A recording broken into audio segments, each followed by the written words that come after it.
Welcome to the What's Your Weird Story podcast. Everyone has at least one good story. And some of us have stories that are just to the left of normal. We're interested in the ones that push the boundaries of what we can perceive. Stories that defy explanations. Stories with an air of mystery. Stories we might not share for fear of being thought of differently. But don't worry, we're all friends here. So, what's your weird story?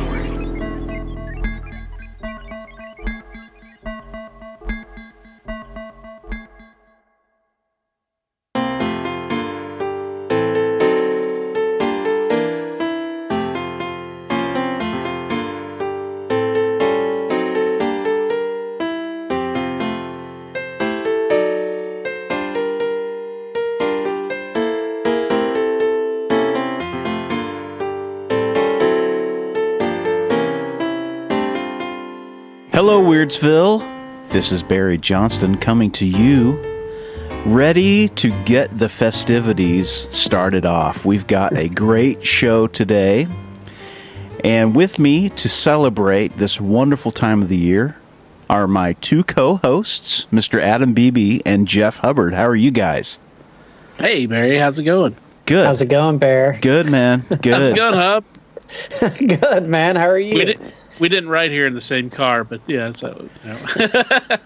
Merry Christmas, guys. Yeah, Merry Christmas and happy holidays, and we're excited. We got some cool stuff for everybody to listen to, something a little bit different, break up the norm a little bit, and get into some fun, really not overly Christmassy, weird Christmassy stories, something like that. What we got is, since, we've got our Special Correspondent, resident Bigfoot expert and voice of the listener, Mr. Jeff Hubbard, here with us. And he is going to be reading us some Christmas stories. But these are not your typical Christmas stories. They are scary stories. They're ghost stories. Yeah, they're a lot of fun. We decided to go against the norm, do something a little different. Yeah, but we're also kind of invoking a tradition of the past, where, especially in England in the past, ghost stories were shared at Christmas time, by the fire and all of that, when everybody's gathered around as part of the traditional Christmas. It's even referenced in the song "It's the Most Wonderful Time of the Year," with the line that there'll be scary ghost stories and tales of the glories of Christmases long, long ago. That's great. And I always wondered what that meant. And so I did a little deep dive into, finding out about Christmas ghost stories. And there's this very long tradition that somehow just, kind of faded out, as popular traditions do sometimes, Right. I think Santa Claus probably became more of a predominant figure, the past century or so. That's very British too, isn't it? It's just like let's bring it back down to reality here. You know what I mean? Let's not get too stoked on stuff. Let's get to the dark, the dark shit. That's great. That's great. But these are some cool stories for sure. Dude, yeah. So, you guys we're prepared. You have your. Do you like wassail? Do you like was it mulled wine or eggnog? What's your preferred Christmas drink? I go eggnog with a little brandy. My brother makes a killer eggnog with lighter fluid. That's one of my favorite lines from the movie Better Off Dead. Dude, what a great movie! What a great movie, man! Exactly. That could be a Christmas movie for sure. I think so, dude. That's an anytime movie. Lane, the lead character in that movie, is so great. The green Jello with the raisins, dude. Right? I want my $2. That's right. I want more $2. Gee, Ricky, I'm sorry your mom blew up. And isn't who is it Booger that he I call him Booger from The Revenge of the Nerds, but he snorts everything in sight. Yes, dude, Charles. I think the character's name is Charles DeMar, and this is a funny story. It's kind of a funny story. I don't know if Barry remembers this or not, but we watched that movie at your house. Oh, I'm sure, man. And we were young. Yeah, and like you really enjoyed the action of Booker or Charles like snorting everything. Yeah. And so you started doing that, and it really freaked me out. And so you just kept doing it, and I'm like, dude, stop it. And you're like, yeah. So you keep doing it to egg me on, and like it got so bad, like you were chasing me around your house snorting, and when our parents got back, I was just like crying to my dad. You better go around, and he's snorting everything. And of course, they don't know what the hell I'm talking about. Yeah. But yeah. I remember the one line is he snorts. He's like, "Oh, the left side of my body is numb," or whatever. Like I can't feel the left side of my body. And he's like waving so that arm great. around. What a great movie. So yeah, but go after that. After this, go watch that for sure. But now stick around for some spooky Christmas stories with occasional commentary by the Peanut Gallery here, but read by our good friend Jeff Hubbard. So if you would, sir, what are these weird Christmas stories? Okay, boys and girls. Looks like we have a story from Charles Dickens from 1837. And the title of the story is The Story of the Goblins Who Stole a Sexton. A sex text? Sexton. Oh, okay. Thought those were sext. But, sexton. That's those, Sexton, yes. That's that nautical device to navigate nautically by the stars or whatever. Not a sextant. Not a sex. Different era. Or yeah. Right. Okay, we're going to kick this off. In an old abbey town down in this part of the country, a long, long while ago, so long that the story must be a true one, because our great-grandfathers implicitly believed it. There officiated as sexton and gravedigger in the churchyard one Gabriel Grubb. It by no means follows that because a man is a sexton and constantly surrounded by the emblems of mortality, therefore he should be a morose and melancholy man. Your undertakers are the merriest fellows in the world. And once I had the honor of being on intimate terms with a mute who in private life and off duty was as comical and jocose a little fellow as ever chirped out a devil-may-care song without a hitch in his memory or drained off a good stiff glass without stopping for a breath. An intimate with a mute who was funny and could drink a lot. Yeah. That's what that just said. Right. That was one of the longest sentences I've ever read. Well, hey, Dickens got paid by the word. So even a short story, he's going to get. That's why all of his books, those are so massive. Take the long way around. Yeah. Right. But notwithstanding these precedents to the contrary, Gabriel Grubb was an ill-conditioned, cross-grained, surly fellow, a morose and lonely man who consorted with nobody but himself, and an old wicker bottle which fitted into his large, deep waistcoat pocket, and who eyed each merry face as it passed him by with such a deep scowl of malice and ill humor as it was difficult to meet without feeling something the worse for. A little before twilight one Christmas Eve, Gabriel shouldered his spade, lighted his lantern, and betook himself towards the old churchyard, for he had got a grave to finish by next morning. And feeling very low, he thought it might raise his spirits, perhaps, if he went on with his work at once. Nothing cheers me up like digging a grave on Christmas Eve. Right. Get her done. Maybe I'll do that this Christmas Eve. I don't have anything to put in it, but that's not my job. My job's just to dig that hole. Just to dig the hole. As he went his way up the ancient street, he saw the cheerful light of the blazing fires gleam through the old casements, and heard the loud laugh and cheerful shouts of those who were assembled around them. He marked the bustling preparations for the next day's cheer, and smelled the numerous savory odors consequent thereupon, as they steamed up from the kitchen windows in clouds.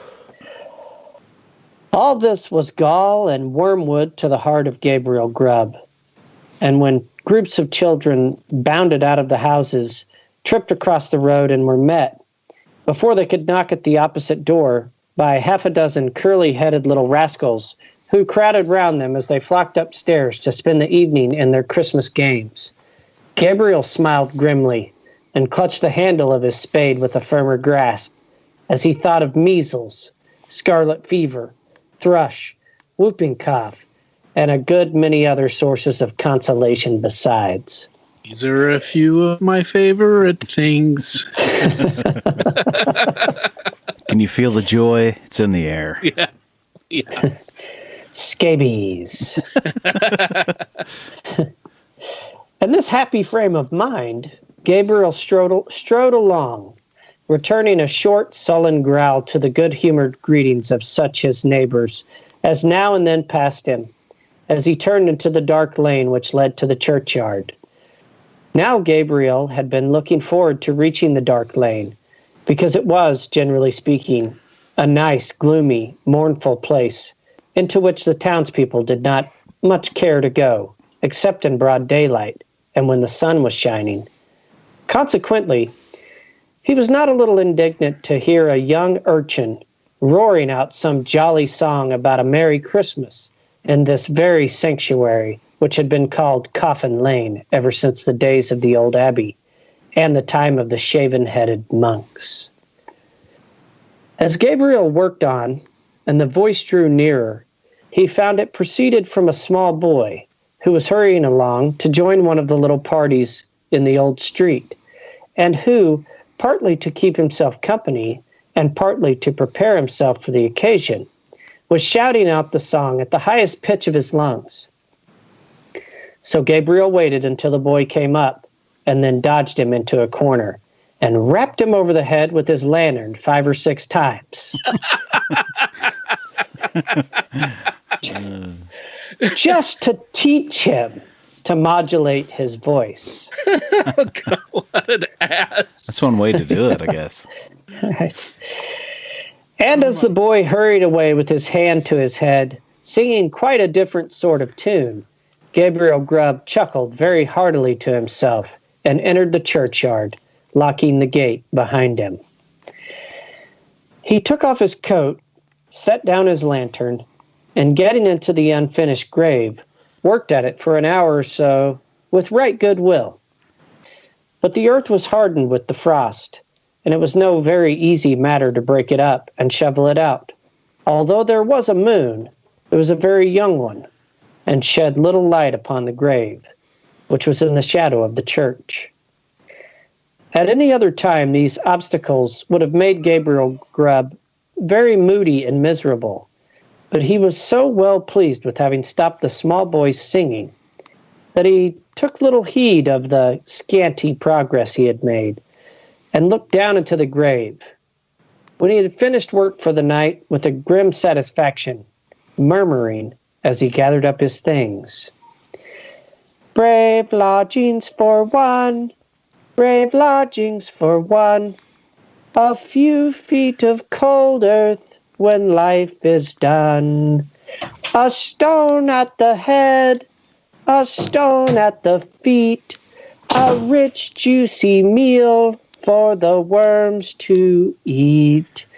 Rank grass overhead and damp clay around, brave lodgings for one, these in holy ground." Ho, ho! Ho, ho, laughed Gabriel Grubb, as he set himself down on a flat tombstone, which was his favorite resting place of his, and drew forth his wicker bottle. A coffin at Christmas. A Christmas box. Ho, ho, ho. Ho, ho, ho, repeated a voice, which sounded close behind him. Gabriel paused in some alarm in the act of raising the wicker bottle to his lips and looked around. The bottom of the oldest grave about him was not more still and quiet than the churchyard in the pale moonlight. The cold hoar frost glistened in the tombstones. What? The cold hoar frost glistened on the tombstones. Hold on. Is Frost like capitalized like a last name? No. Okay. No. Never mind. No. Now, that would be kind of cool if it was the hoar frost that showed up. Yeah. Glistening on a tombstone. Right.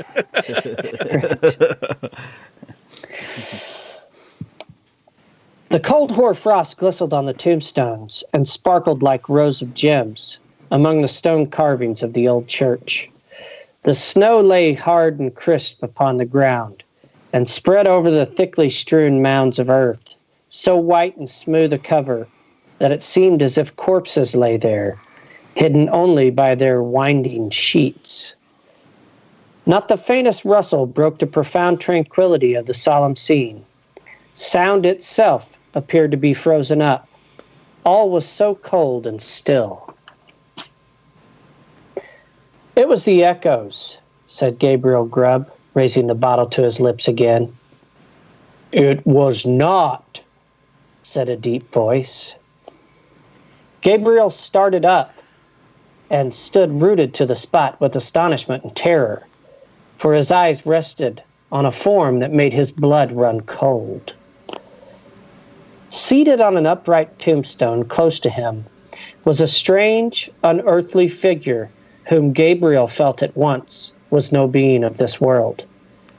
His long, fantastic legs, which might have reached the ground, were cocked up and crossed after a quaint, fantastic fashion. His sinewy arms were bare, and his hands rested on his knees. On his short, round body, he wore a close covering, ornamented with small slashes. A short cloak dangled at his back. The collar was cut into curious peaks, which served the goblin in lieu of ruff or neckerchief, and his shoes curled up at the toes into long points. On his head he wore a broad-brimmed sugar loaf hat, garnished with a single feather. The hat was covered with the white frost, and the goblin looked as if he had sat on that same tombstone very comfortably for 200 or 300 years. He was sitting perfectly. So that's quite a picture that he's painted. He's painting a beautiful picture. He was sitting perfectly still. His tongue was put out as if in derision, and he was grinning at Gabriel Grubb with such a grin as only a goblin could call up. It was not the echoes, said the goblin. Gabriel Grubb was paralyzed and could make no reply. What do you do here on Christmas Eve? Said the goblin sternly. I came to dig a grave, sir, stammered Gabriel Grubb. What man wanders among graves and churchyards on such a night as this? Cried the goblin. Gabriel Grubb! Gabriel Grubb! Screamed a wild chorus of voices that seemed to fill the churchyard. Gabriel looked fearfully round. Nothing was to be seen. What have you got in that bottle? Said the goblin. Holland, sir, replied the sexton, trembling more than ever, for he had bought it of the smugglers, and he thought that perhaps his questioner might be the excise department of the goblins. Who drinks Hollands alone, and in a churchyard on such a night as this? Said the goblin. Gabriel Grubb! Gabriel Grubb! Exclaimed the wild voices again. The goblin leered maliciously at the terrified Sexton, and then raising his voice exclaimed, "And who, then, is our fair and lawful prize?" To this query the invisible chorus replied in a strain that sounded like the voices of many choristers singing to the mighty swell of the old church organ, a strain that seemed borne to the sexton's ears upon a wild wind, and to die away as it passed onward. But the burden of the reply was still the same. Gabriel Grubb! Gabriel Grubb! The goblin grinned.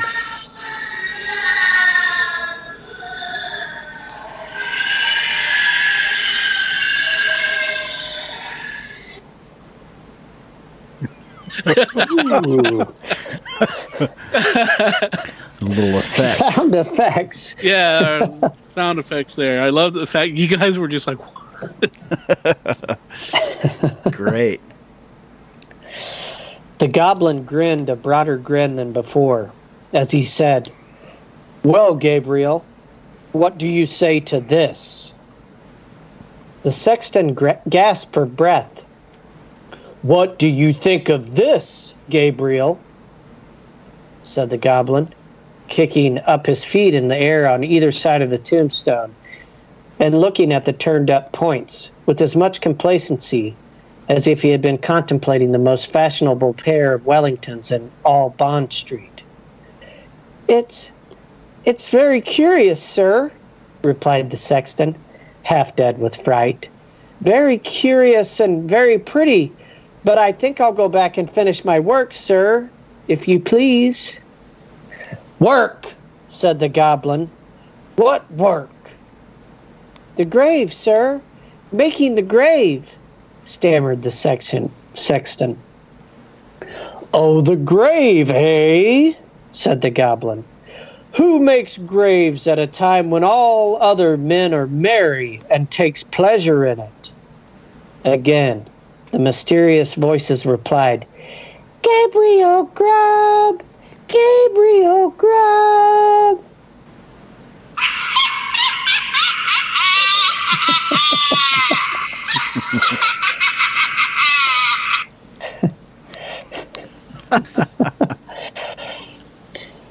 "I am afraid my want you," said the goblin, thrusting his tongue farther into his cheek than ever, and a most astonishing tongue it was.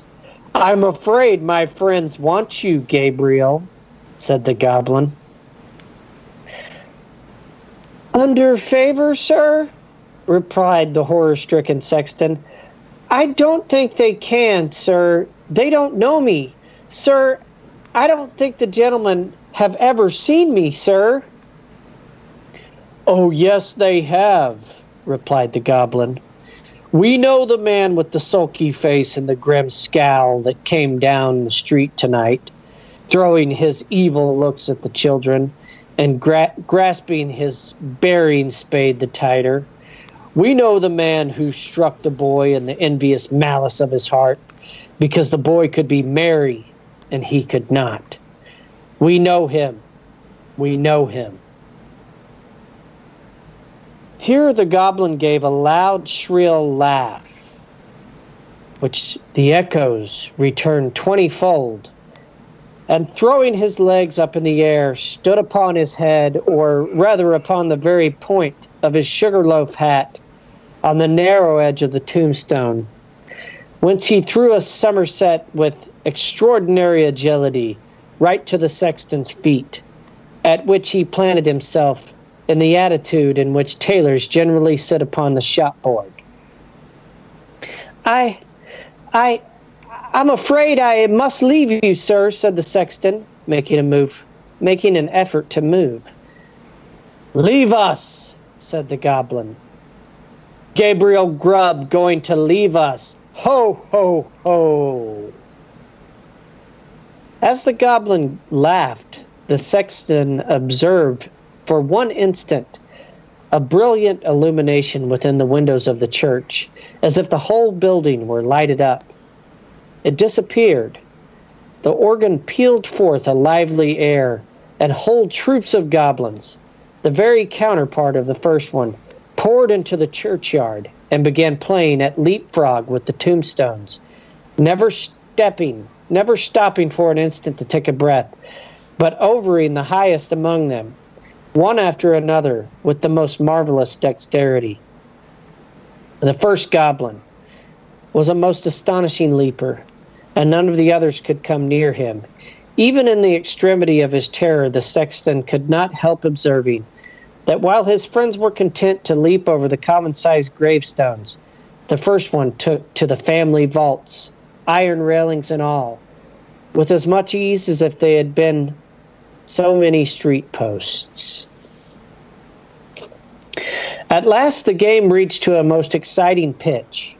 The organ played quicker and quicker, and the goblins leapt faster and faster, coiling themselves up, rolling head over heels upon the ground and bounding over the tombstones like footballs. The sexton's brain whirled with the rapidity of the motion he beheld, and his legs reeled beneath him as the spirits flew before his eyes. When the goblin king, suddenly darting towards him, laid his hand upon his collar and sank him through the earth. When Gabriel Grubb had had time to fetch his breath, which the rapidity of his descent had for the moment taken away, he found himself in what appeared to be a large cavern, surrounded on all sides by crowds of goblins, ugly and grim. In the center of the room, and on an elevated seat, was stationed his friend of the churchyard, and close behind him stood Gabriel Grubb himself, without power of motion.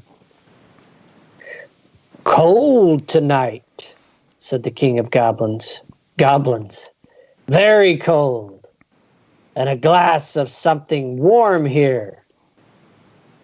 At this command, half a dozen officious goblins, with a perpetual smile upon their faces, whom Gabriel Grubb imagined to be courtiers on that account, hastily disappeared, and presently returned with a goblet of liquid fire, which they presented to the king. That wild turkey? Is that what they use? Yeah, sounds like it. I think that is. That's the high proof. Yeah, definitely. It's white lightning or something like that. "Ah!" cried the goblin, whose cheeks and throat were transparent as he tossed down the flame. "This warms one indeed. Bring a bumper of the same for Mr. Grubb." It was in vain for the unfortunate sexton to protest that he was not in the habit of taking anything warm at night. One of the goblins held him, while another poured the blazing liquid down his throat. Consent, goblins. Consent. Consent. I have problems with this, but... Right. The whole assembly screeched with laughter as he coughed and choked, and wiped away the tears that gushed plentifully from his eyes after swallowing the burning draught. "And now," said the king, fantastically poking the taper corner of his sugarloaf hat into the sexton's eye, and thereby occasioning him with the most exquisite pain, "and now, show the man of misery and gloom a few of the pictures from our great storehouse." Oh, so he's going to show them all the goblin selfies from their vacation. Yeah. I think a slideshow. From either that or they're just going to project the Goblin King's Instagram up there. At Goblin King UK 1. As the goblin said this, a thick cloud which obscured the remoter end of the cavern rolled gradually away and disclosed, apparently at a great distance, a small and scantily furnished but neat and clean apartment. A crowd of little children were gathered round a bright fire, clinging to their mother's gown and gambolling around her chair. The mother occasionally rose and drew aside the window curtain, as if to look for some expected object. A frugal meal was readily spread upon the table, and an elbow chair was placed near the fire. A knock was heard at the door. The mother opened it, and the children crowded around her and clapped their hands for joy as their father entered. He was wet and weary and shook the snow from his garments as the children crowded round him. And seizing his cloak, hat, stick, and gloves with busy zeal, ran with them from room to room. Then as he sat down to his meal before the fire, the children climbed about his knee, and the mother sat by his side, and all seemed happy and comforted. But a change came upon the view, almost imperceptibly. The scene was altered to a small bedroom, where the fairest and youngest child lay dying. Roses had fled from his cheek, and the light from his eye. And even as the sexton looked upon him with an interest he had never felt or known before, he died. His young brothers and sisters crowded round his little bed and seized his tiny hand, so cold and heavy, but they shrank back from its touch and looked with awe on his infant face. For calm and tranquil as it was, and sleeping in rest and peace as the beautiful child seemed to be, they saw that he was dead, and they knew that he was an angel looking down upon and blessing them from a bright and happy heaven. Again the light cloud passed across the picture, and again the subject changed. The father and mother were old and helpless now, and the number of those about them was diminished by more than half. But content and cheerfulness sat on every face and beamed in every eye, as they crowded round the fireside and told and listened to old stories of earlier and bygone days. Slowly and peacefully the father sank into the grave, and soon after, the sharer of all his cares and troubles followed him to a place of rest. The few who yet survived him kneeled by their tomb and watered the green turf which covered it with their tears, then rose and turned away, sadly and mournfully, but not with bitter cries or despairing lamentations, for they knew that they should one day meet again, and once more they mixed with the busy world, and their content and cheerfulness were restored. The cloud settled upon the picture and concealed it from the sexton's view. "What do you think of that?" said the goblin, turning his large face towards Gabriel Grubb. Gabriel murmured out something about its being very pretty, and looked somewhat ashamed as the goblin bent his fiery eyes upon him. "You miserable man," said the goblin in a tone of excessive contempt. "You!" He appeared disposed to add more, but indignation choked his utterance. So he lifted up one of his very pliable legs, and flourishing it above his head a little, to ensure his aim, administered a good sound kick to Gabriel Grubb, immediately after which all the goblins in waiting crowded round the wretched sexton and kicked him without mercy, according to the established invariable custom of courtiers upon the earth, who kick whom royalty kicks, and hug whom royalty hugs. So he just got jumped by a shit ton of goblins. Yeah. He got his ass whooped. Yeah. Well, karma, because he did beat, hit that little kid on the head. True. So and he had it coming. Yeah. Yeah. Oh, and they're not done with him yet. Oh. "Show him some more," said the king of goblins. At these words, the cloud was dispelled, and a rich and beautiful landscape was disclosed to view. There is just such another to this day, within half a mile of the old abbey town. The sun shone from out the clear blue sky, the water sparkled beneath his rays, and the trees looked greener, and the flowers more gay, beneath its cheering influence. The water rippled on with pleasant sound. The trees rustled in the light wind that murmured among their leaves. The birds sang upon the boughs, and the lark caroled on her high welcome in the morning. Yes, it was morning, the bright, balmy morning of summer. The minutest leaf, the smallest blade of grass, was instinct with life. The ant crept forth to her daily toil. The butterfly fluttered and basked in the warm rays of the sun. Myriads of insects spread their transparent wings and reveled in their brief but happy existence. Man walked forth, elated with the scene, and all was brightness and splendor. "You, a miserable man," said the king of goblins, in a more contemptuous tone than before. And again the king of goblins gave his leg a flourish. Again it descended upon the shoulders of the sexton. And again the attendant goblins imitated the example of their chief. Whooped his ass again. Yeah. Many a time the cloud went and came, and many a lesson it taught to Gabriel Grubb, who, although his shoulders smarted with pain from the frequent applications of the goblin's feet thereunto, looked on with an interest that none could diminish.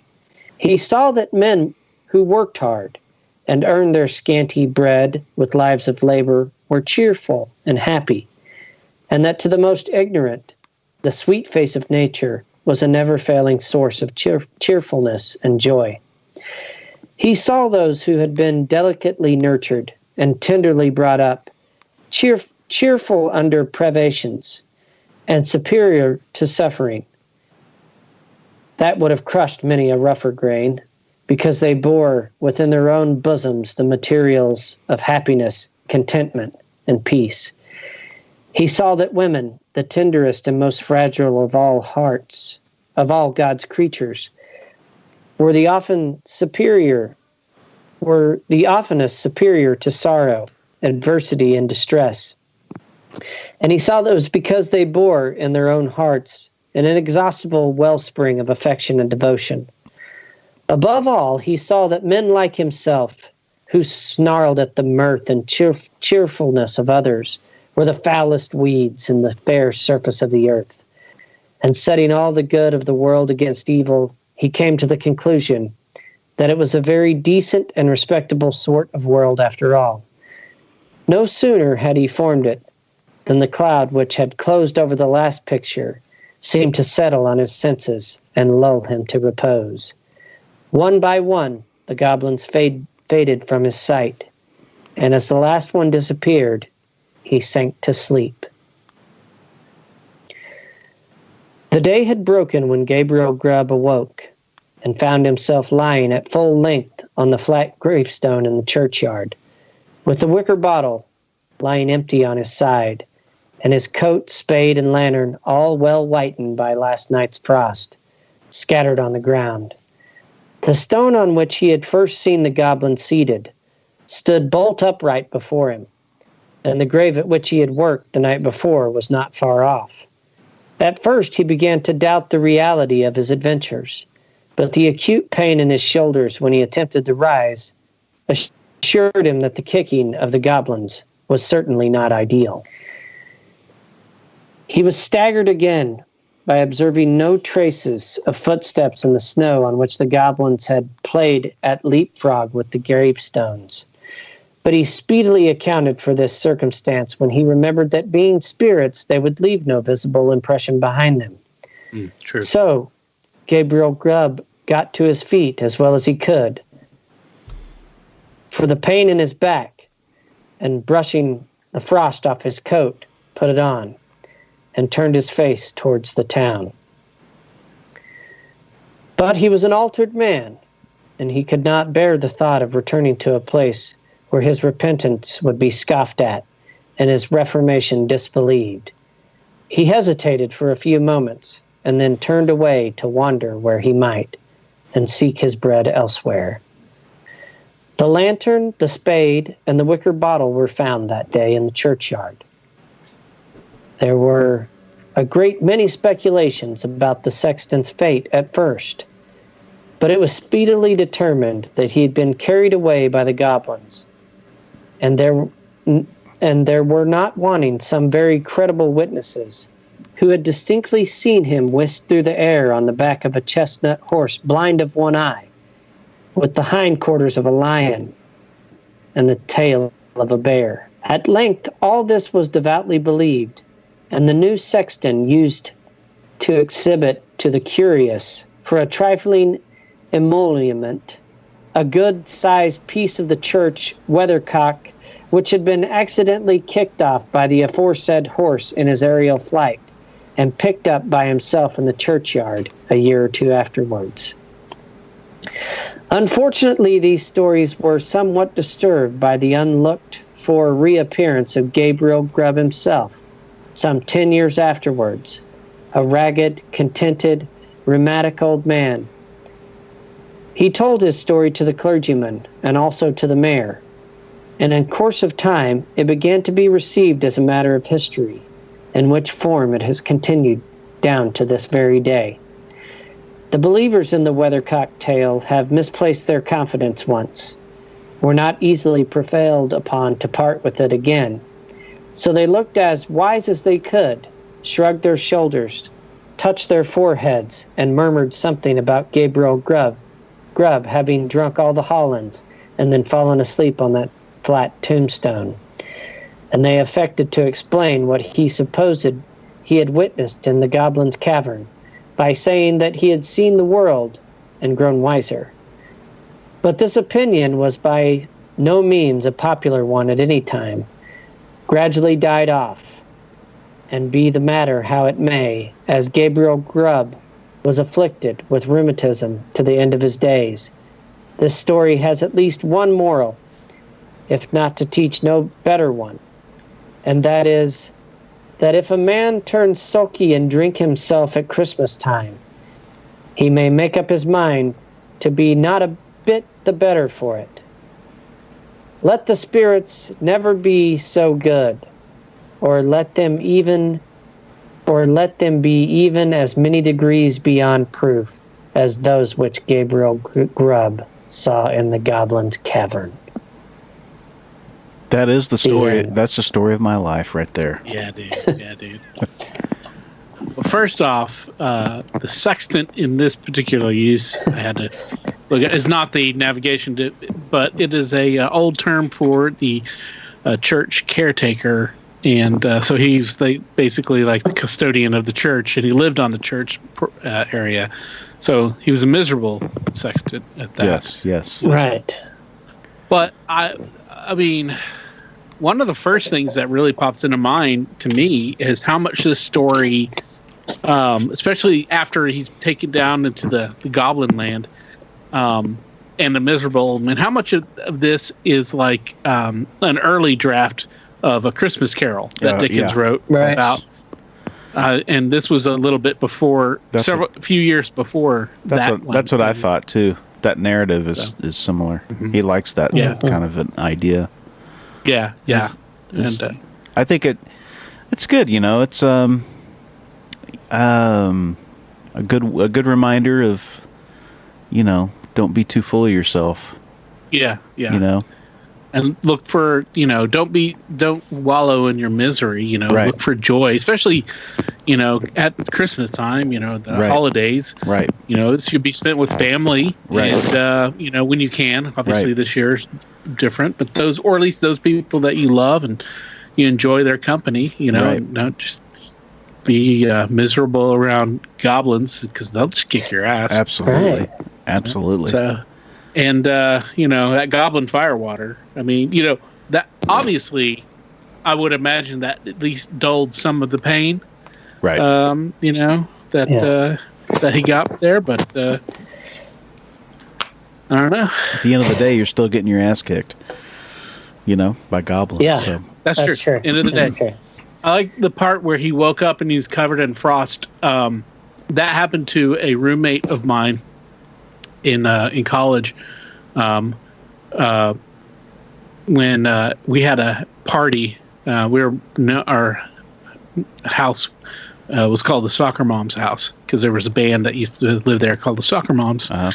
And so everybody's called it the Soccer Mom's House. And even after they ended being a band, it was still called the Soccer Mom's House. And after I moved in, we still called it the Soccer Mom's House for quite a while. But anyway, my friend / roommate Seth, we had this huge party, and they were just wild, and tons of people show up, and we get 3 or 4 kegs of PBR, super cheap, and we just put them out in the back, and it was like in the fall, towards the end of the semester, and it was cool, and he woke up in the morning, and he was up against one of our fences in the backyard. He had covered himself with leaves as a makeshift blanket, but he also had been covered in frost. Survivor Man style. Yeah, dude. Damn. And what was even funnier is that he probably had 10 feet to go to get to his inside the house, to his room, to his bed. 10 feet. Oh, was that his own house? Yeah, at our house, our place. Jesus. 10 feet can be 10 miles sometimes, Yeah, that's true, man.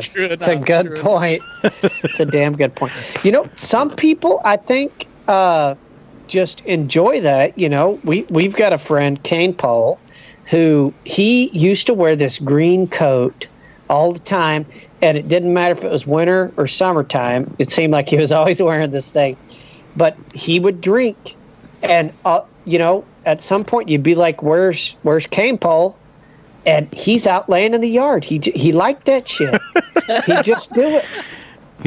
He wanted to be one with the earth. Right. That's funny. Well, I think when you're that age too, the ability to stop drinking when it's appropriate is non-existent. I know I was like that. I would just drink till I'm blackout drunk, Yeah. Didn't have any idea of what it was like to moderately drink. So, thank God. Some of us learn and some of us don't learn. And if you don't learn, you're going to get a hard lesson, which is kind of what this story's about. You're going to get your ass kicked if you don't pull your head out of your ass, Yep. All right. And that is Merry Mary's Christmas. Christmas message. Merry Christmas. Right.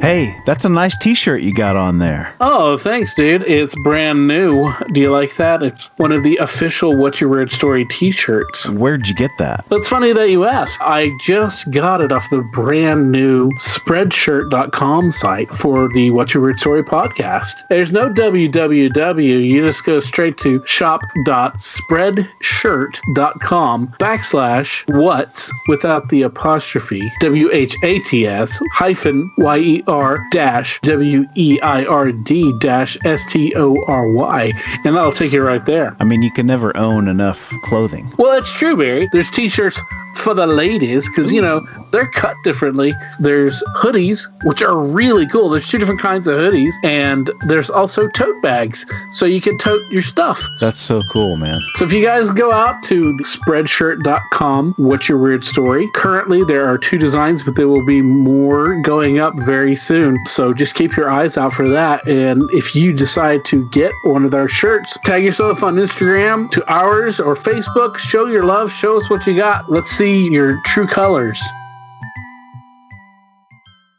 No, said Jackson with a shy little smile. I'm sorry. I won't play hide and seek. It was Christmas Eve, and there were 14 of us in the house. We had had a good dinner, and we were all in the mood for fun and games. All, that is, except Jackson. That little bastard. When somebody suggested hide and seek, there were loud shouts of agreement. Jackson's refusal was the only one. It was not like Jackson to refuse to play a game. Aren't you feeling well? Someone asked. I'm perfectly all right, thank you, he said. But, he added with a smile that softened his refusal, but did not change it, I'm still not playing hide and seek. Why not? Asked someone.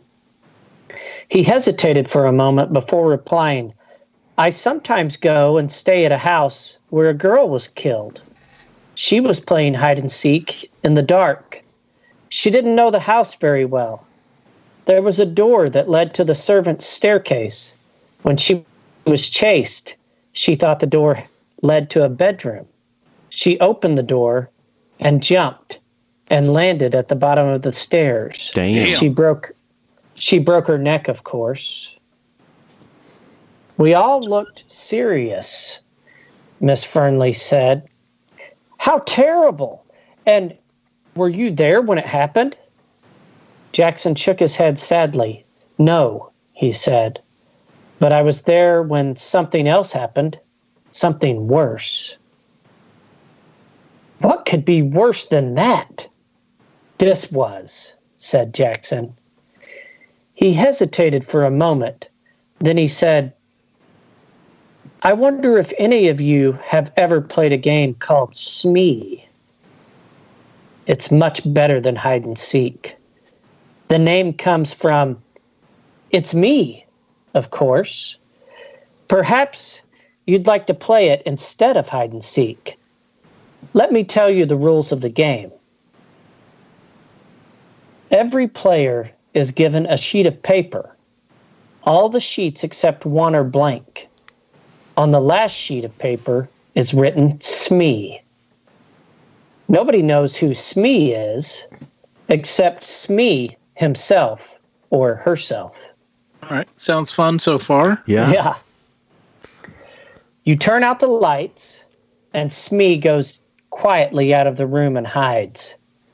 After a time, the others go off to search for Smee. But of course, they don't know who they are looking for. When one player meets another, he challenges him by saying, Smee. The other player answers, Smee, and they continue searching. But the real Smee doesn't answer when someone challenges. Oh. The second player stays quietly beside him. Presently, they will be discovered by a third player. He will challenge and receive no answer, and he will join the first two. This goes on until all the players are in the same place. The last one to find Smee has to pay a forfeit. It's a good, amusing game. In a big house, it often takes a long time for everyone to find Smee. Perhaps you'd like to try. I'll happily pay my forfeit and sit here by the fire while you play. Wow. It sounds a good game, I remarked. Have you played it too, Jackson? Yes, he answered. I played it in the house that I was telling you about.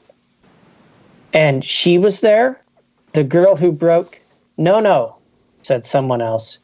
He told us he wasn't there when she broke her neck. Jackson thought for a moment. I don't know if she was there or not. I'm afraid she was. I know that there were 13 of us playing the game, and there were only 12 people in the house. And I didn't know the dead girl's name. When I heard that whispered name in the dark, it didn't worry me. But I tell you, I'm never going to play that kind of game again. It made me quite nervous for a long time. I prefer to pay my forfeit at once. We all stared at him. His words did not make sense at all. I have to agree. It's Tim Boots was the kindest man in the world. good old Tim. He smiled at us all. This sounds like an interesting story, he said. Come on, Jackson. You can tell it to us instead of paying a forfeit. Very well, said Jackson. And here is his story. Have you met the Sextons? They are cousins of mine, and they live in Surrey. 5 years ago, they invited me to go and spend Christmas with them. It was an old house with lots of unnecessary passages and staircases. A stranger could get lost in it quite easily. Well, I went down for that Christmas. Violet Sexton promised me that I knew most of the other guests. Unfortunately, I couldn't get away from my job until Christmas Eve. All the other guests had arrived. All the other guests had arrived there the previous day. Now, I thought, this is Jackson speaking? I thought Jackson was like a little kid. That's what they said. Well, this is an old story, so Jackson actually probably could have had a job when he was like 8 years old. That's true. Right. I don't know what is happening here. I don't know if this is going to come together or what. Let's have faith. We'll have faith. Yeah, let's go on here.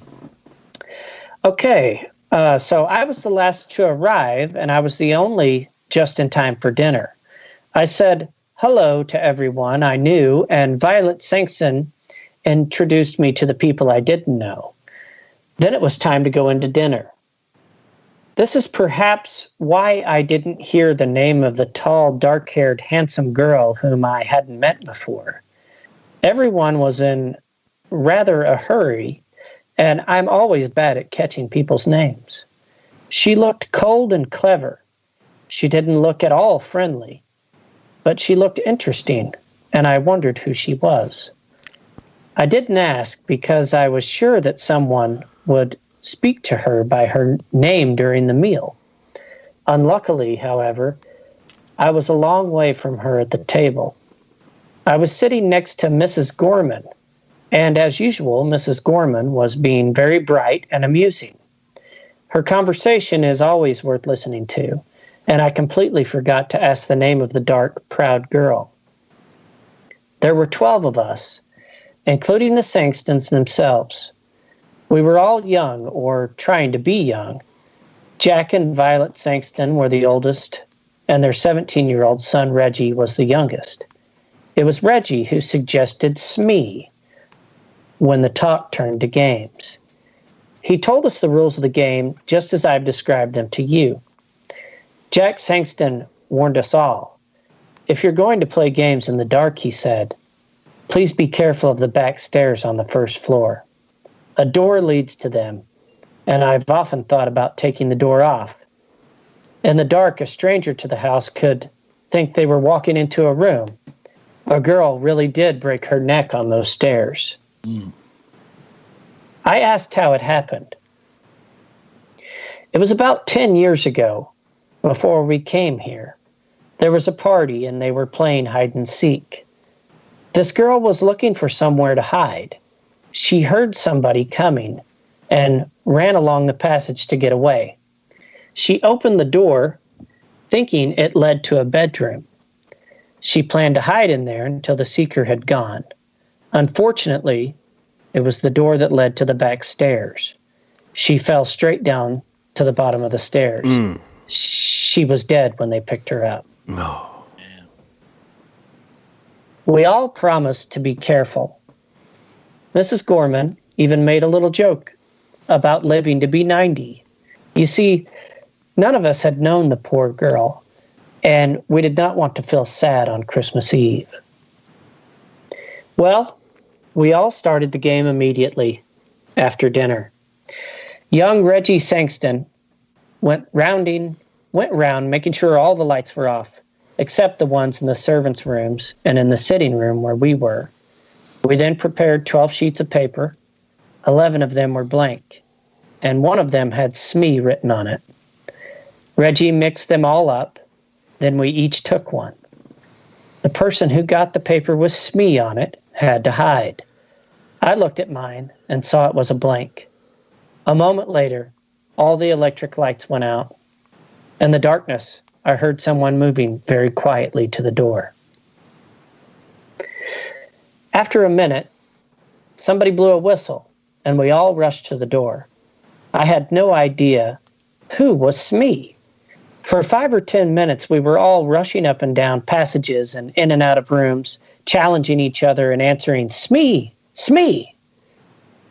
After a while, the noise died down, and I guess that someone found Smee. After a time, I found a group of people all sitting on some narrow stairs. I challenged and received no answer. So Smee was there. I hurriedly joined the group.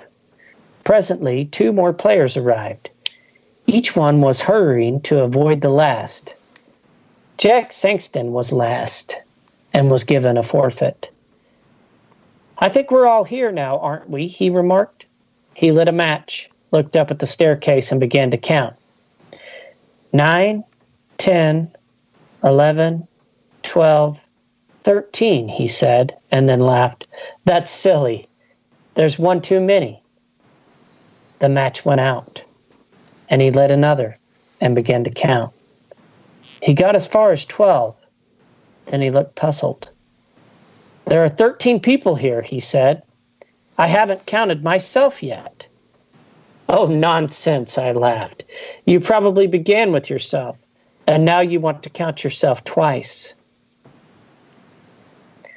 His son took out his electric torch. It gave a better light than the matches, and we all began to count. "Of course there were 12 of us," Jack laughed. "Well," he said, "I was sure. I counted 13 twice."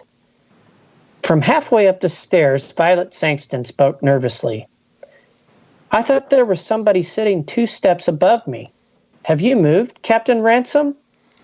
The captain said that he hadn't, but I thought there was somebody sitting between Mrs. Sexton and me. Just for a moment, there was an uncomfortable something in the air. A cold finger seemed to touch us all.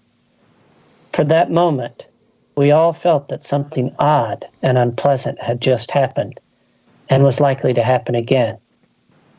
Then we laughed at ourselves and at each other, and we felt normal again. There were only 12 of us, and that was that. Still laughing, we marched back to the sitting room to begin again. This time, I was Smee. Violet Sexton found me while I was searching for a hiding place. That game didn't last long. Soon there were 12 people and the game was over. Violet felt cold and wanted her jacket. Her husband went up to their bedroom to fetch it. As soon as he'd gone, Reggie touched me on the arm. He was looking pale and sick. "Quick," he whispered. "I've got to talk to you. Something horrible has happened."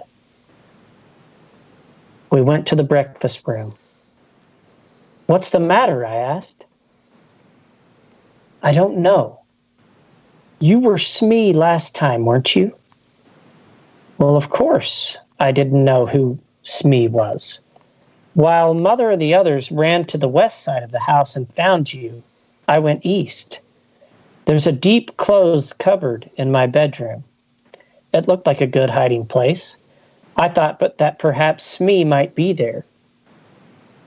I opened the door in the dark and touched somebody's hand. 'Smee?' I whispered. There was no answer. I thought I'd found Smee. Well, I don't understand it, but I suddenly had a strange cold feeling. I can't describe it, but I felt that something was wrong. So I turned on my electric torch, and there was nobody there. Now, I'm sure I touched a hand, and nobody could get out of the cupboard because I was standing in the doorway. What do you think? You imagine that you touched a hand, I said. He gave a short laugh. I knew you would say that, he said. Of course I imagined it. That's the only explanation, isn't it? I agreed with him. I could see that he still felt shaken. Together we returned to the sitting room for another game of Smee. The others were all ready and waiting to start again. Perhaps it was my imagination, although I'm almost sure that it was not. But I had a feeling that nobody was really enjoying the game anymore.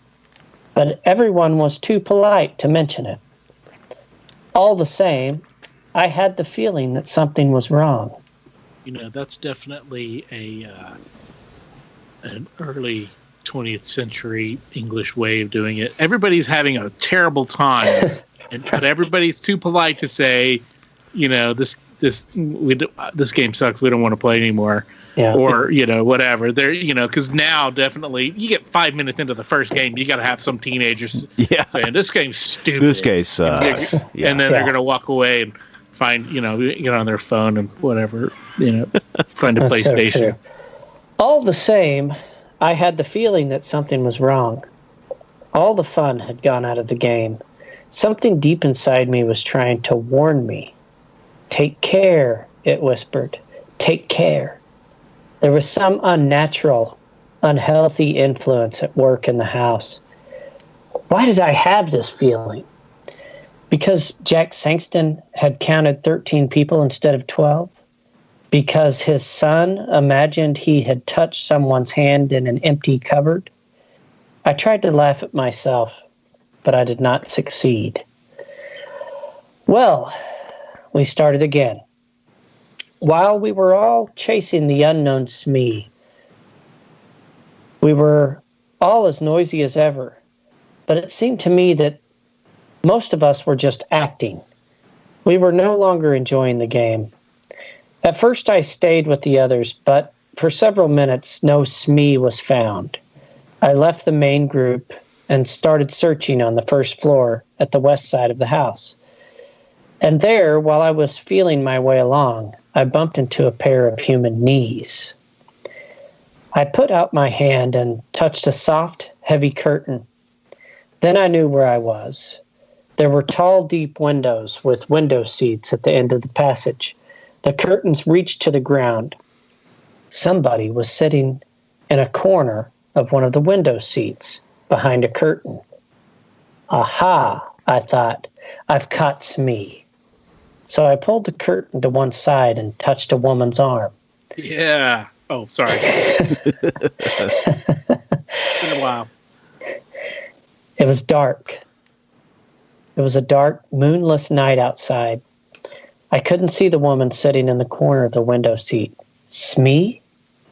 I whispered. There was no answer. When Smee is challenged, he or she does not answer. So I sat down beside her to wait for the others. Then I whispered, "What's your name?" And out of the darkness beside me, the whisper came. Dog.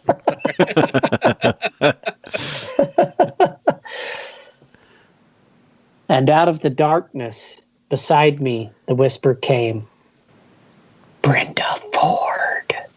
Oh, Brenda Ford. Whoa. Can we change that to Brandon Forbes? I wish we could. We should change that to Brandon Forbes. Start that over and the little girl's name is Brandon Forbes, head cheese. Okay. And out of the darkness beside me, the whisper came, "Brandon Forbes."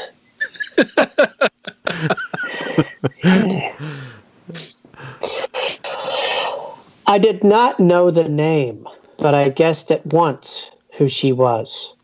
I knew every girl in the house by name except one, and that was the tall, pale, dark girl.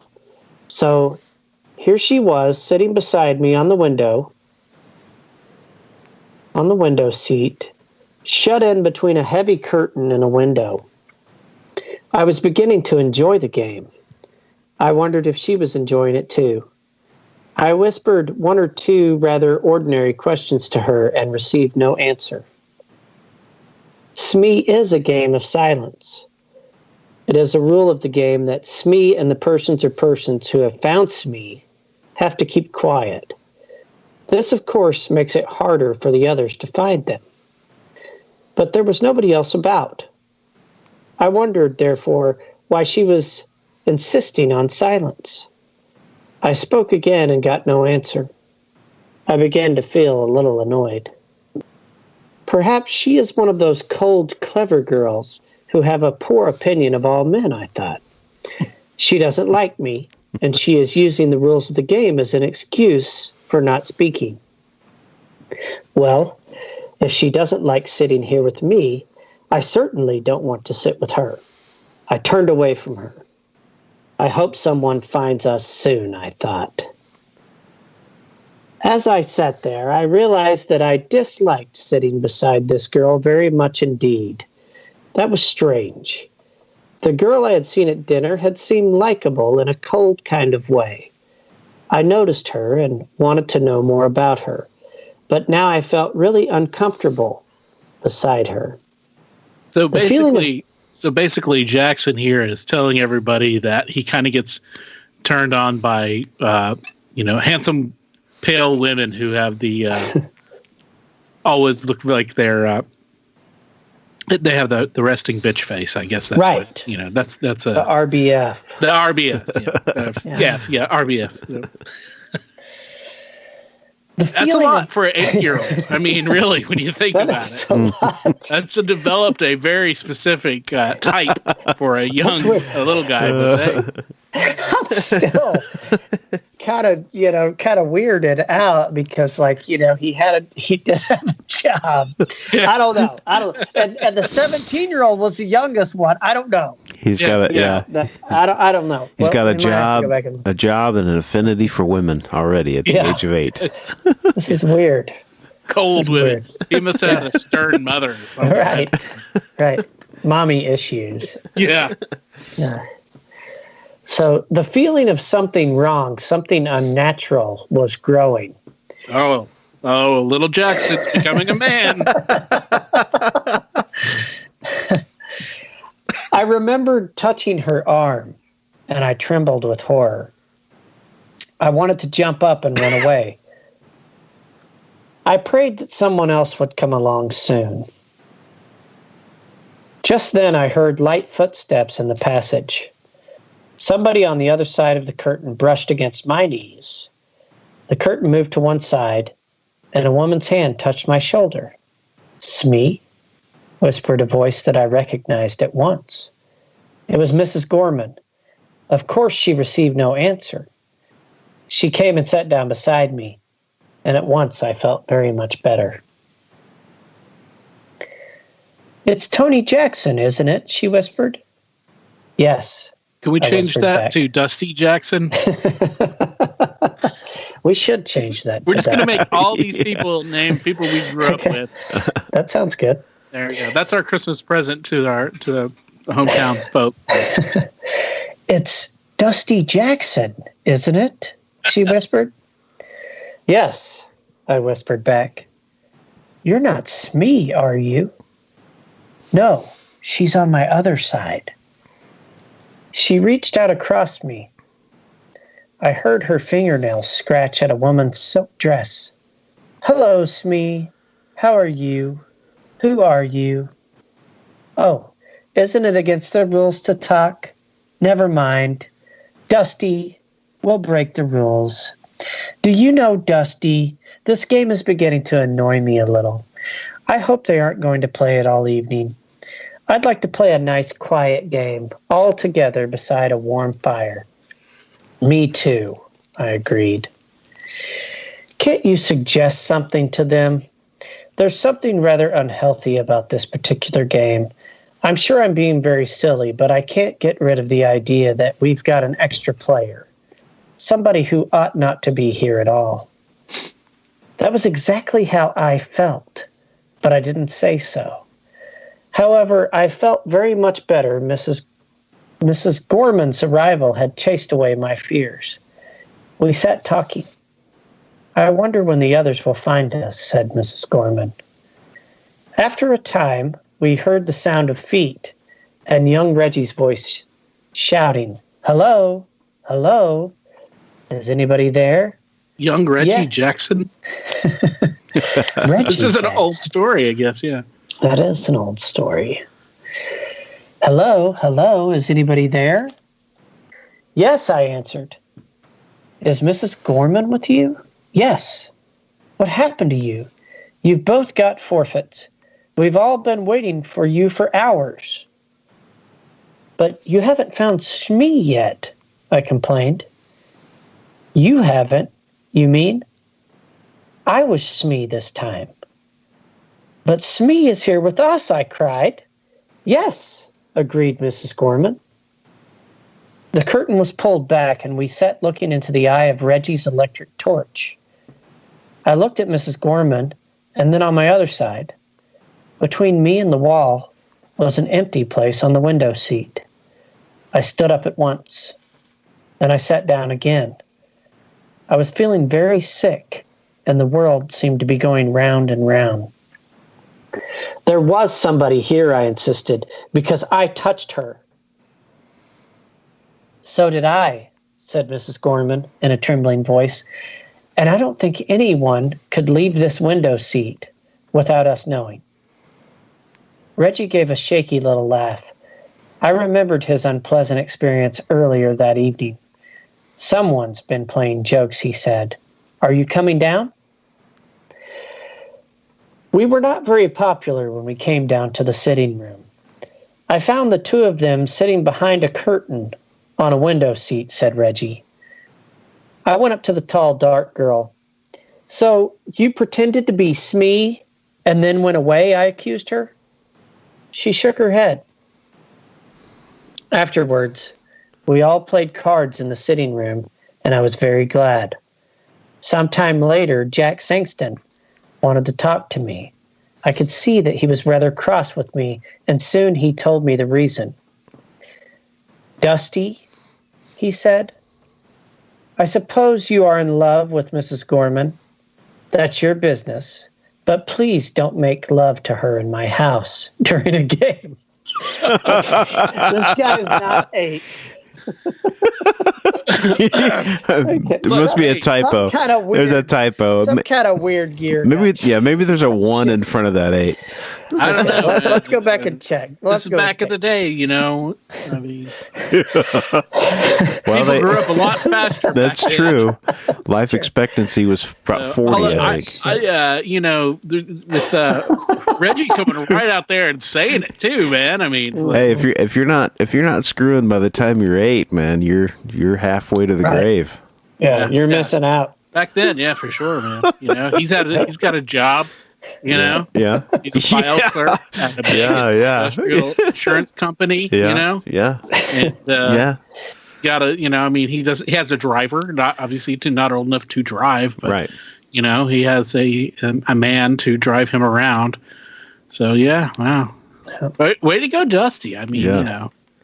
Smoking cigarettes and drinking rusty nails. Rolling his own and drinking and never washing, you know, once a week maybe, because again, it's back in the days. I love a rusty nail drink. Have you had a rusty nail? Oh, fuck, bro. Yeah, it's like one of my... Jesus Christ. That is, let me tell you something. That's a man's fucking drink. Oh, yeah, buddy. If you got a cold coming on, you got a scratchy throat, drink a rusty nail. That'll get you going, dude.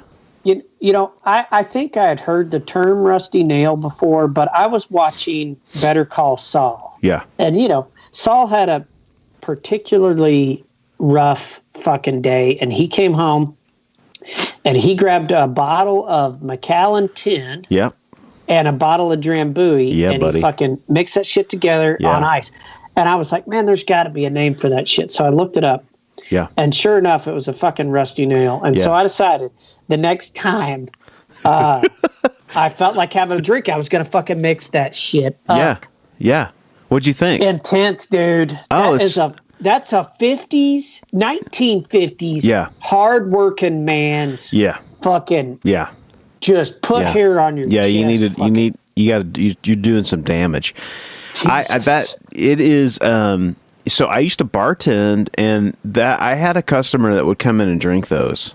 And no shit. Yeah, and not being a Scotch guy at that time, you know, I was real hesitant to try it, but I wasn't feeling well, and I had one because I was told that it'll get you straightened out. Because Drambuie, it's a real thick liqueur. It's made with honey. It's honey. It's kind of like mead. I mean, really, but it's thick. It's like a thick. It's a honey liqueur is what it is. And so you mix 2.5 ounces of Drambuie or of Scotch, and then top it with a little bit of Drambuie. And damn, that's a man's drink. Oh man, you gotta. I really like it though. I really do. I love the I just love everything about it. It does have that old time, that old guy, that would have been something that my grandfather would have drank. Yeah. Yeah. Good shit. Get fucked up. It's a good starter drink. Start your night off. Yeah. Definitely. Did I ever tell you guys about the drink that I came up with back in my bar days? No. It's called the Stomach Pump. And it sounds a lot worse than what it actually is. Okay. But it will get you. Okay. So we all know the gorilla fart. I think that's one of those. Okay. A mixed drink. It's a shot. Sure. And that's Jaeger and wild turkey. Oh, fuck. Right. Oh, God. Right. So I thought, what can we make that's, one step beyond this?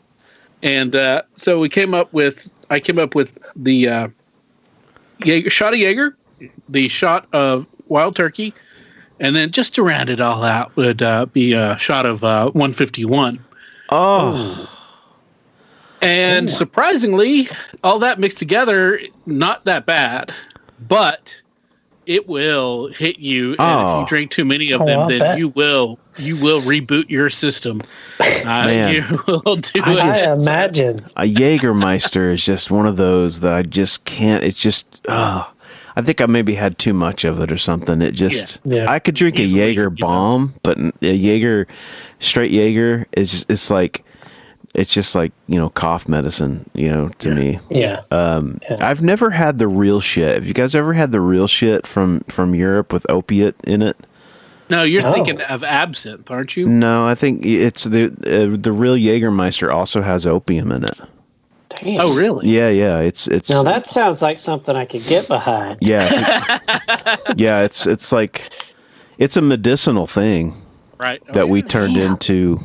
We bastardized it somehow. I could be wrong about that, but I'm pretty sure that's the case. I'm going to have to look into that. Yeah. That sounds cool. Maybe at one point it did, but yeah, definitely absinthe has that. Yeah, I've never had absinthe either. Yeah, I never did either. Certainly not the real stuff. Yeah. Yeah, because you just can't get that in the States. It's illegal. But yeah, the psychotropic things that happen when you put in that real wormwood. Yeah, dude. And, I'm all about it. I'd love to try it for sure, but don't think chasing the green fairy. That's what they used to call it. Yeah, right. Yeah, wild. So yeah, Rusty Nail, man. Yeah, dude. Yeah. Did you know we another side, since eventually we'll get back to the story, but this is really what people are tuning in for. Do you remember? Do you remember the janitor at our school, Anita Nail? Well, we had a janitor. Her name was legitimately Anita Nail, and she had a son named Rusty Nail. And I'm not making this up. Are you serious? He was probably Brooke's age, or maybe a little even older than that. Okay. But I definitely, yeah. Wow. Because I remember that, because it was like one of those things that, like, you always hear teachers saying, they've had a kid that was named like Lamangelo and Orangelo, right, or something weird, having a funny name, a clever name or whatever. And Jack Mehoff. Yeah, exactly. Mike Hunt. Yeah. I didn't know that. I thought you were kidding. Really? No. Wow. As far as I know, as far as I remember, we had Anita Nail. Right. And of course, Nail was her married name. So she had to have a good sense of humor. Oh, of course. Get married with the name Anita. Yeah. And Nail, and then of course, you basically have to name your kid Rusty. Yeah. Yeah, that's true. No kidding. That's also. That's true. Yeah, if your last name's Nail, you got to go Rusty. Yeah. You got to. Yeah. Yeah, or Hang. But Hang. Yeah. Hang. All right, so back to Dusty Jackson's adventure. Okay, I'm just gonna sweet love to to Mrs. Gorman. Yes, Mrs. Gorman. Okay, just not at the house. Dusty, he said, I suppose you are in love with Mrs. Gorman. That's your business. But please don't make love to her in my house during a game. You kept everyone waiting. It was very rude of you, and I'm ashamed of you." "But we were not alone," I protested. "There was somebody else there, somebody who was pretending to be Smee. I believe it was that tall, dark girl, Miss Ford." She whispered her name to me. Forbes. Forbes, yes. Miss Brandon Forbes. She whispered her name to me. Of course, she refused to admit it afterwards. Jack Sexton stared at me. "Miss who?" he breathed. "Brandon Ford," she said. Jack put a hand on my shoulder. "Look here, Tony. Sorry, look here, Dusty," he said. "I don't mind a joke, but enough is enough. We don't want to worry the ladies. Brandon Forbes is the name of the girl who broke her neck on the stairs. She was playing hide and seek here 10 years ago." Dum, dum, dum. The end. Wow, man. That was good. Man, that was fun. That has some twists and turns. Okay. I want to review this real quick. Okay, who was the writer of that? Okay, this was written by A.M. Burrage. Yep. And what? A.M. Burrage. You got a year on when it came out or anything? No, we could probably look that up. I think I saw that was 1931. 1931? Yeah, I think that's what I saw. But that's what we'll say. Wow. It's a public domain, so really we don't have to be completely accurate about anything. Isn't that insane? That's almost 100 years old, man. That is crazy, man. Who knew? I mean, gosh, that means head cheese Brandon Forbes is ancient. Yeah. Still looks great though, doesn't he? Immortal. Yeah. Yeah. Sharp as a tack too. Yeah, that's true. If man. only he still had that mullet. True. That was a beautiful mullet. Can always bring it back. And I look at kids that grow mullets these days, and I'm like, is this supposed to be ironic, or is this like they really like think this is a great looking haircut? Because in 20 years they're going to look about all those people. I mean, they're going to look back in 20 years and forget the irony. Yeah. Well, no, I don't think they think it's ironic. I think they think it's cool. Yeah. I mean, I don't think they realize that it could even be ironic or even be, whatever it was. Yeah. But look at it, all the kids with the perm on top, the girl at the top, and it's all permed. Yeah. And it looks like they're wearing some kind of like a poodle beret or something, That's true. That's a very popular look. Yeah. I see that a lot. Yeah, it's great.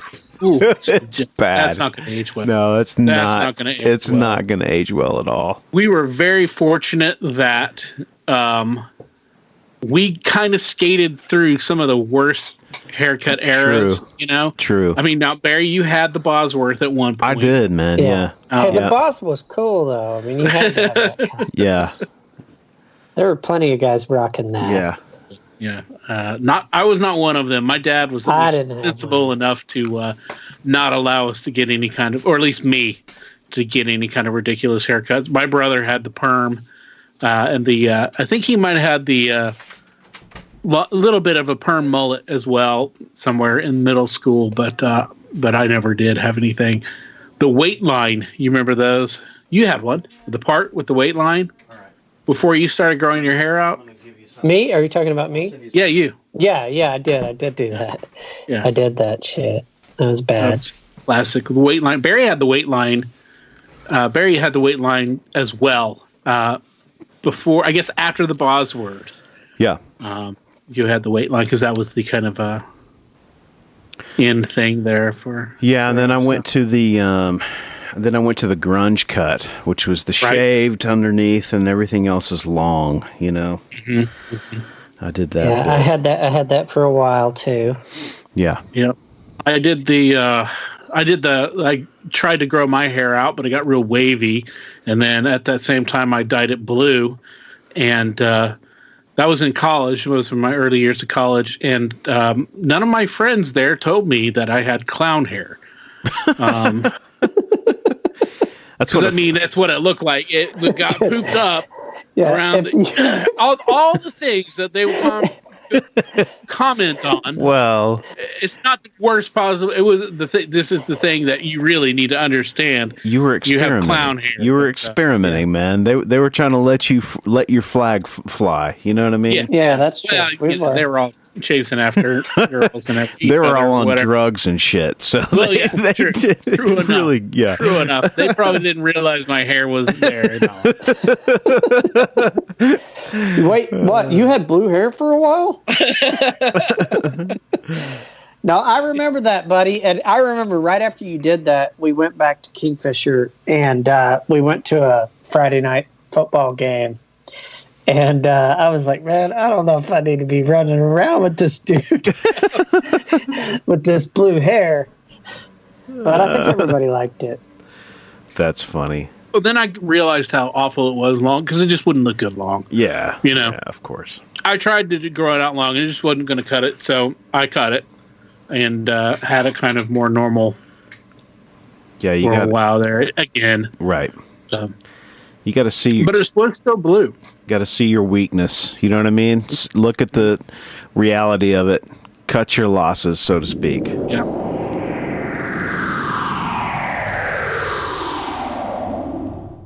Hey, everybody, this is Dave Schrader from the Holzer Files on Travel Channel. You're listening to What's Your Weird Story? Hey, everybody, you're listening to the What's Your Weird Story podcast. You probably knew that already because you're listening or downloaded to the episode off of your iTunes or your Spotify or whatever place you get your podcast from. We want to thank you for listening. We also want to remind you to like us, follow us, subscribe to us, make sure that you get your new podcast episode every week. We'd also like to ask you to rate and review so that we can grow our audience and we can have more friends, we can have more stories. So thanks for listening to What's Your Weird Story.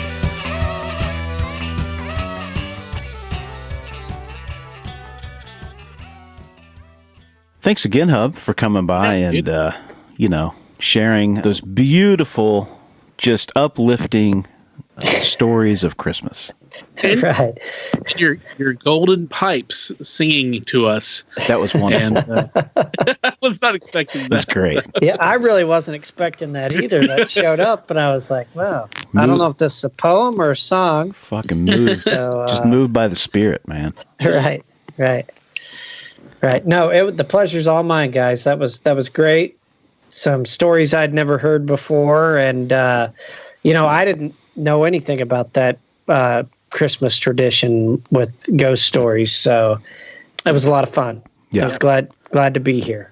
Yeah, so everybody, now you need to, with your young children, instead of telling them about Santa coming and visiting and stuff, tell them the most horrible, frightening stories you can muster. The night before Christmas, just before. So, hey, if they're not, because we know kids aren't going to try to sleep. They're not going to be able to sleep if Santa's coming.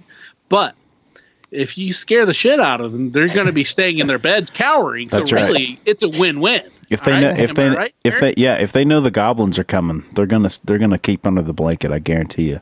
There you go. That's my Christmas gift. That's right. That's right. That's true. That's right. Well, Merry Christmas to everybody, man.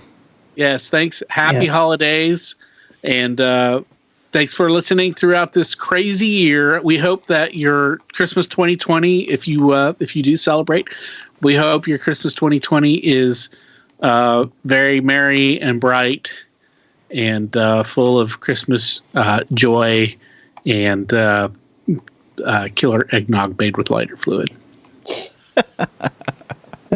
All right, everybody. We'll see you next week with the last episode of the year, but the first part of our of a two-part weird news roundup for 2020. Plus, no COVID stories. Had enough of those. For sure. All right. Thanks again, Jeff, for joining us. Merry Christmas, and tell your family Merry Christmas. Barry, thank you for always being there. You too. Merry Christmas. Merry Christmas, man. Merry Christmas, guys. Merry Christmas. And God bless us, everyone. All right. Until next week, be merry. Be weird. As always, if you have a weird story, we want to hear it. If you have a lot of them, we want to hear them all. We can't do this podcast without your invaluable contributions. Whether it's sharing your stories, listening, rating, and spreading the word about the podcast. Thanks for listening. Until next time, be safe. Be weird.